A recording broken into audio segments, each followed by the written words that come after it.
Bien. Donc on va maintenant étudier une autre série. C'est la série de termes général UN, avec UN, c'est le sinus de 1 sur n plus npi. Bon, alors, il faut déjà avoir une petite idée de comment évolue la suite UN, et d'abord se convaincre que UN tend vers 0. Si ce n'est pas le cas, on montrera que UN ne tend pas vers 0 et on dira que la série diverge. Donc pour essayer de comprendre comment est faite cette série, je crois que rien ne vaut cette suite, rien ne vaut un bon dessin. Donc je vais essayer de dessiner le graphe de la fonction sinus, donc elle aussi entre plus 1 et moins 1. Et puis ça aussi comme ça, d'accord. Je vais faire quelques oscillations, c'est censé être régulier. Donc là on a 0. La première annulation du sinus elle est ici, elle est en pi. Puis ici on a 2pi, 3pi, bon vous voyez mon dessin est vraiment pas bon, 4pi. D'accord. Donc quand n, alors évidemment je n'ai pas dit, mais ici on suppose que n est supérieur ou égal à 1, sinon l'expression n'a pas de sens. D'accord. Donc 1, pi ça vaut à peu près 3, un peu plus de 3. D'accord. Donc pi plus 1 c'est par là.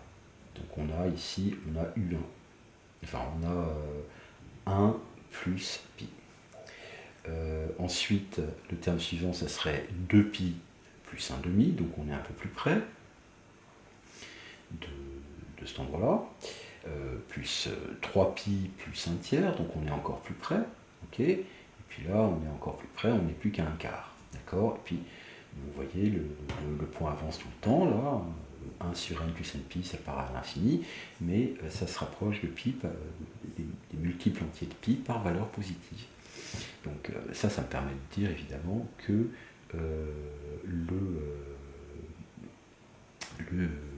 le terme UN va tendre vers 0. Donc un autre dessin qui aurait été possible, c'est de faire un cercle trigonométrique, d'accord. Donc 1 sur n, c'est quelque part ici, d'accord. Et 1 sur n plus npi, ça peut être soit là, soit ici, diamétralement opposé. Donc là, c'est 1 sur n plus npi si n est pair. Et ici, c'est 1 sur n plus npi dans le cas où n est impair. Donc on s'aperçoit évidemment que un est ici si n est pair, et un est par là si n est impair. Donc on se rend compte que cette série est alternée. Donc il va falloir le montrer. Comme elle est alternée, eh bien on va utiliser le critère des séries alternées. Donc, la première étape consiste donc à montrer que la série est alternée. Donc, c'est la série des termes général UN avec UN est égal à sinus de 1 sur n plus npi. Bien, donc en fait le terme le plus ennuyeux c'est ce sinus npi. Donc on va ce npi. Donc on va tout de suite l'éliminer. Donc une première remarque, c'est si n est pair. Donc on a dit tout à l'heure, on l'a vu sur un dessin, qu'à ce moment-là, UN était positif. À ce moment-là, on se retrouve, donc il existe P appartenant à n, tel que, évidemment ici j'ai pas dit, mais c'est n supérieur ou égal à 1, donc ici P est également supérieur ou égal à 1, tel que n, c'est 2P. Et à ce moment-là, UN est égal à sinus de 1 sur 2P plus 2P pi. J'ai utilisé la périodicité du sinus pour dire que ça, du coup, ça vaut sinus de 1 sur 2P. Et comme on a 1 sur 2P qui est très certainement plus petit que pi. D'accord, je vous rappelle que pi c'est 3, donc ça c'est l'inverse d'un entier pair, donc c'est plus petit que 3.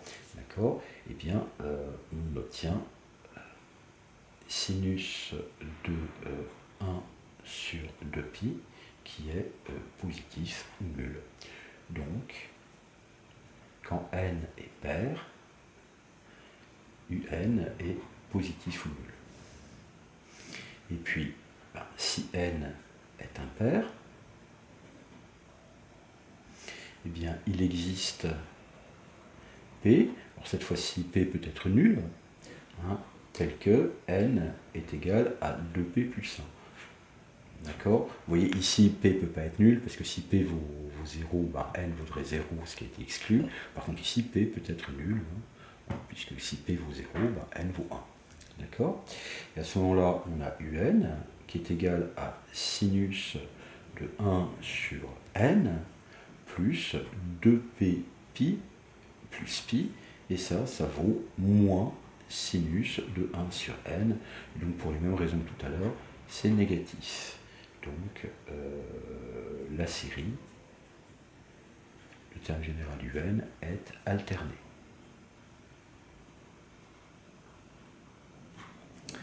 Donc maintenant on va regarder la valeur absolue de un. Donc on s'aperçoit que n soit pair ou impair, la valeur absolue c'est le sinus de 1 sur n. La valeur absolue de un est égale au sinus de 1 sur n. D'accord? On a donc sur l'intervalle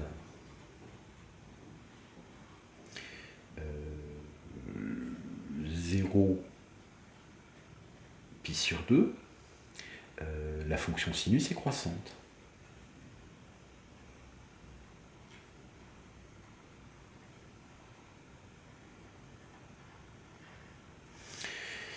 Et pour n appartenant à n étoiles,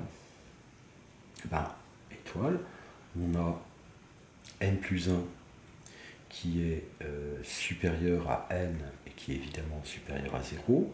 Donc, on peut dire que 0 est plus petit que 1 sur n plus 1, qui est lui-même plus petit que 1 sur n. Et de toute façon, ça c'est plus petit que 1, qui est lui-même plus petit que pi sur 2. Donc, le sinus de 1 sur n plus 1 est plus petit que le sinus de 1 sur n. Donc, la suite des valeurs absolues des un est décroissante. Maintenant, la deuxième chose que je dois démontrer, c'est qu'elle tend vers 0.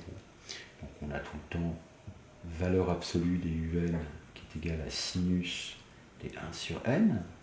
Alors, quand n tend vers plus l'infini, 1 sur n tend vers 0.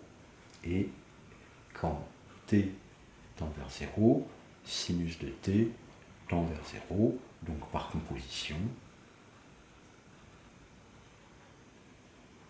des limites un en valeur absolue tend vers 0. Donc le critère des séries alternées